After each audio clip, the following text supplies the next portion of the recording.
آفرینش سینما، مانی حقیقی، نشست تخصصی و کارگاه آموزشی با مانی حقیقی. Mani Haqiqi, thanks so much for speaking to us from Indian cinema. It's Mani Haqiqi. Good to see you again. Please help me welcome filmmaker Mani Haqiqi to the stage.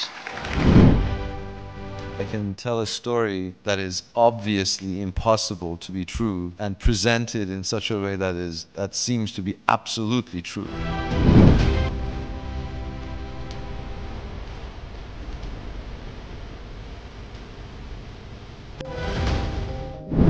فیلمی ساخته مانی حقیقی. فیلمسازی یک پروسه بسیار طولانی و طاقت فرساییه. یک ترکیبی از اقتدار، لجاجت، رندی، رفاقت و قلدری لازمه برای اینکه یه پکیج درستی ساخته بشه که کارگردان بتونه مالکیت ابزار تولید رو حفظ کنه.